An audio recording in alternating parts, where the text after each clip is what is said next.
오늘 저희가 함께 깊이 파고들 자료는요, 유튜브에 올라온 한 편의 설교 영상입니다. 주제가 아주, 도발적이면서도 흥미로운데요. 바로 나는 종교인인가 신앙인인가 이 질문에서 시작하거든요. 네. 이 설교의 가장 흥미로운 지점이 바로 그거죠. 이 질문이 신앙이 없는 사람이 아니라 매주 꼬박꼬박 예배에 참석하는 사람들을 향하고 있다는 점이요. 맞아요. 어찌 보면 가장 안전하다고 생각하는 이들을 향해서 혹시 당신의 신앙이 살아있는 관계가 아니라 그저 익숙한 종교 활동에 머물러 있는 건 아니냐고 아주 정면으로 묻고 있는 거죠. 네, 그래서 이번 탐구의 목표는요, 단순히 설교 내용을 요약하는 걸 넘어서서 이 설교가 종교인과 신앙인을 어떻게 구분하고 있는지, 그리고 그 둘을 가르는 결정적인 차이가 무엇인지, 그 핵심 주장들을 속속들이 파헤쳐보는 겁니다. 이 두 개념의 차이를 정말 머리가 아닌 마음으로 이해하실 수 있도록 돕는 게 이번 시간의 목표입니다. 네, 겉모습과 내면의 상태가 완전히 다를 수 있다는 경고. 바로 여기서부터 이야기가 시작됩니다. 자, 그럼 설교의 출발점부터 한번 살펴보죠. 설교자가 구약 성경 이사야서의 한 장면을 인용하는데요. 이게 아주 역설적인 상황이에요. 보통은 신앙이 없거나 게을러서 책망받는다고 생각하기 쉬운데 여기선 정반대거든요. 그렇죠. 이스라엘 백성들이 예배를 안 드려서 혼나는 게 아니라 오히려 너무 많이, 너무 열심히 드려서 책망받는 장면입니다. 네, 맞아요. 이사야 선지자가 활동했던 게 기원전 8세기경 남유다 왕국인데요.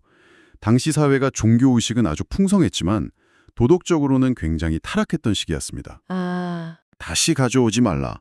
심지어 너희가 많이 기도할지라도 내가 듣지 않겠다고 아주 차갑게 말씀하셨다고 설명합니다. 정말 충격적인 말이죠. 상식적으로는 이해가 잘 안 가거든요. 열심히 노력했는데 오히려 거절당한 셈이니까요. 그렇죠. 이토록 완벽해 보이는 예배를 하나님은 왜 기뻐하지 않으셨을까요? 그 근본적인 원인이 뭐였다고 설교는 지적하나요? 설교자는 그 이유를 두 가지로 봅니다. 바로 마음의 부재와 삶의 불일치. 마음의 부재, 그리고 삶의 불일치. 네, 자료를 보면 입술로는 하나님을 공경한다고 노래하고 기도했지만 마음은 저 멀리 다른 곳에 가 있었다는 겁니다. 그리고 더 무서운 게 두 번째 이유인데요. 네. 설교자는 너희 손에 피가 가득함이라 라는 구절을 인용해요.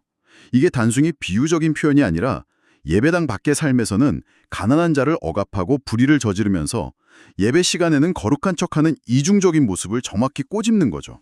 아, 그러니까 예배라는 종교 행위와 실제 일상생활이 완전히 분리되어 버린 상태, 그걸 문제의 핵심으로 보는 거군요. 맞습니다. 하나님이 거절하신 건 예배라는 형식 자체가 아니라 마음과 삶이 빠져버린 껍데기뿐인 예배였던 거네요. 바로 그겁니다.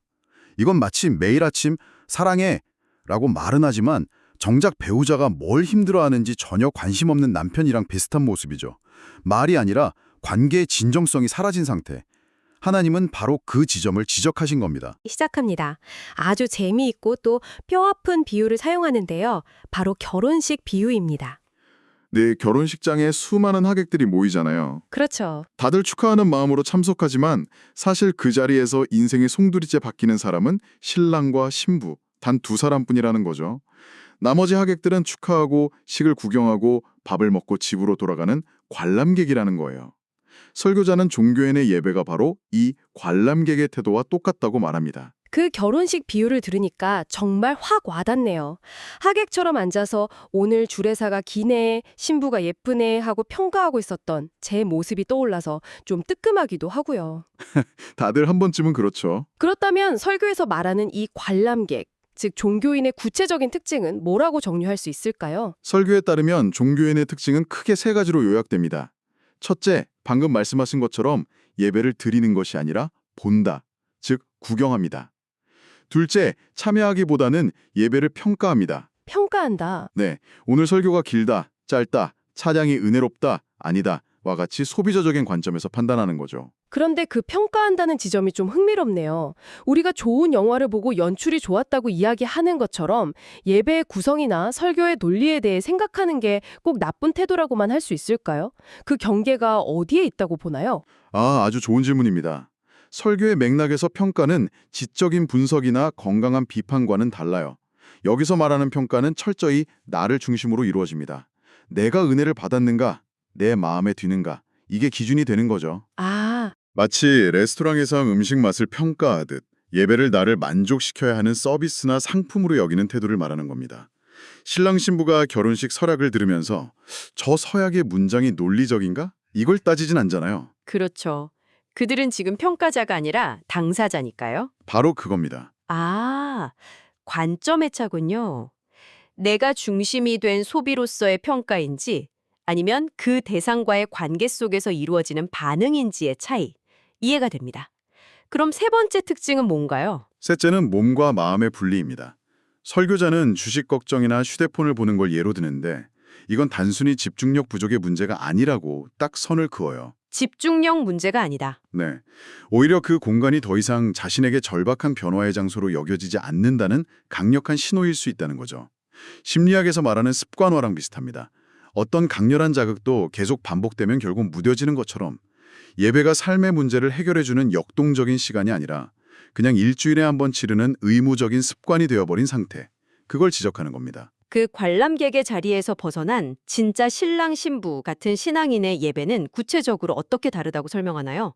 설교는 예수님의 말씀을 인용해서 그 기준을 제시하더라고요. 네. 요한복음 4장 23절과 24절을 인용합니다. 아버지께 참되게 예배하는 자들은 영과 진리로 예배할 때가 온다는 구절인데요. 바로 이 영과 진리로 드리는 예배가 신앙인의 예배라고 말하는데요. 이게 기독교 신앙에서 굉장히 중요한 개념입니다. 영과 진리로 드리는 예배. 사실 교회에 다니시는 분들은 정말 많이 들어본 말일 텐데 막상 그게 정확히 뭘 의미하는지 설명하기는 쉽지 않거든요. 설교에서는 이 부분을 어떻게 풀어주나요? 네. 그 부분이 핵심이죠. 설교자는 영으로 드리는 예배를 인간의 형식이나 계획, 즉 육신의 반대 개념으로 설명해요.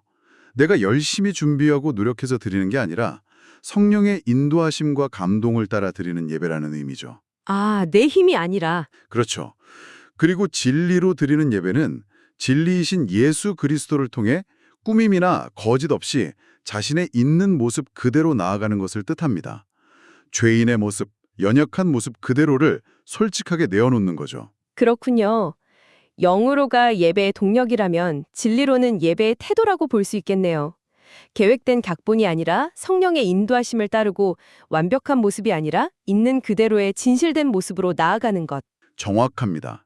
따라서 영과 진리로 드리는 예배는 정해진 순서를 따르는 행위를 넘어서 성령 안에서 진솔한 마음으로 하나님과 인격적으로 만나는 것을 의미한다고 설교는 강조합니다. 인격적인 만남이군요. 네, 그래서 신앙인의 예배는 관람이 아니라 헌신이 됩니다.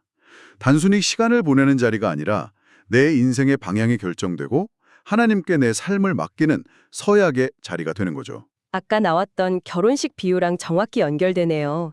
하객은 관람객이지만 신랑 신부는 그 자리에서 서로에게 자신의 삶을 약속하고 서약하는 당사자잖아요. 맞아요. 신앙인의 예배가 바로 그 신랑 신부의 태도와 같다는 거군요. 네, 설교에서는 예배가 가볍게 앉아있을 수 있는 자리가 아니라 하나님 앞에 내 인생을 맡기는 서약하는 자리라고 분명히 말합니다. 내 마음과 삶 전체를 걸고 서야 하는 중요한 자리라는 거죠. 그래서 신앙인에게 예배는 때로는 축제이자 때로는 눈물로 자신의 인생을 다시 하나님께 맡기는 결단의 시간이 되는 겁니다. 좋습니다. 종교인과 신앙인의 예배가 태도에서 어떻게 다른지 이제 명확해진 것 같습니다. 관람객이냐 아니면 서약의 당사자냐. 그렇다면 가장 중요한 질문이 남았죠. 많은 사람들이 아마도 관람객과 당사자 사이 어디쯤에 있을 텐데요. 이 관람객의 자리에서 벗어나 당사자의 자리로 옮겨가려면 어떻게 해야 할까요? 설교는 그 변화의 열쇠로 순종을 강조합니다. 여기서 아주 인상 깊은 말이 나오죠. 아무 일도 하지 않으면 아무 일도 일어나지 않는다. 네, 이 말이 그냥 흔한 명언이 아니라 하나님께서 우리의 순종이라는 행동을 통해 일하신다는 성경 전체의 핵심 원리를 담고 있다고 설명합니다. 설교에서는 두 가지 구체적인 사례를 제시하죠. 기생 라합과 베드로의 이야기였죠. 네, 그렇습니다. 기생 라합은 여리고성의 이방인 여인이었지만 목숨을 걸고 이스라엘 정탐꾼을 숨겨주는 행동을 선택했어요.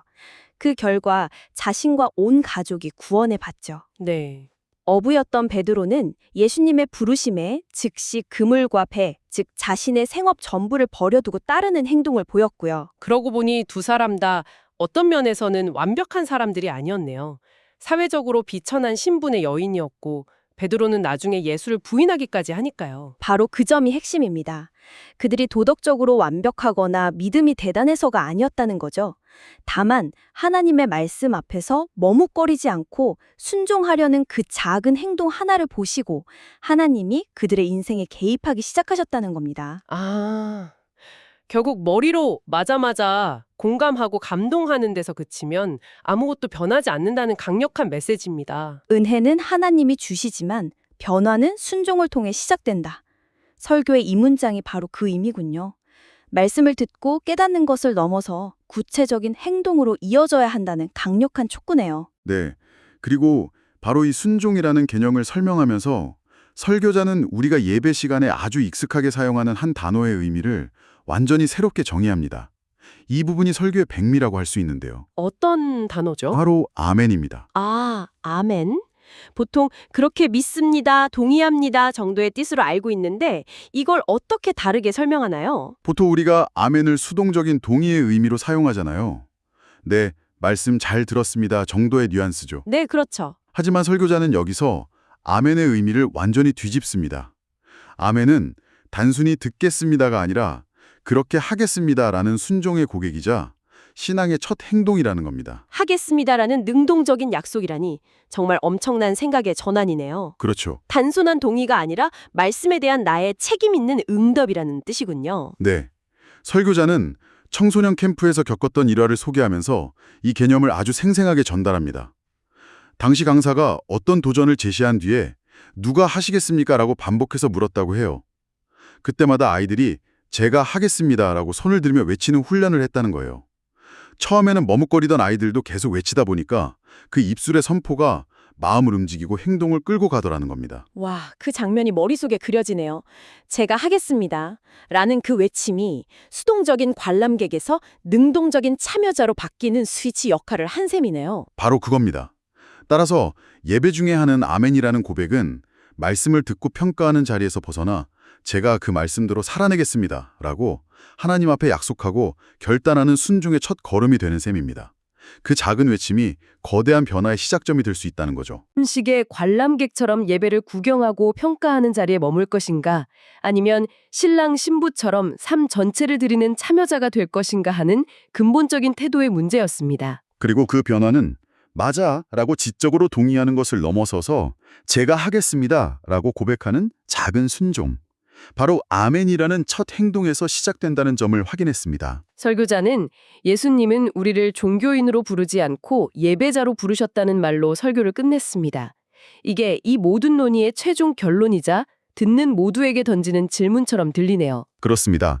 이 설교는 아멘이라는 아주 익숙한 종교적 단어의 의미를 수동적 동의에서 적극적 행동의 약속으로 바꿔놓았잖아요. 여기서 한 걸음 더 나아가 이런 질문을 던져보면 어떨까 합니다.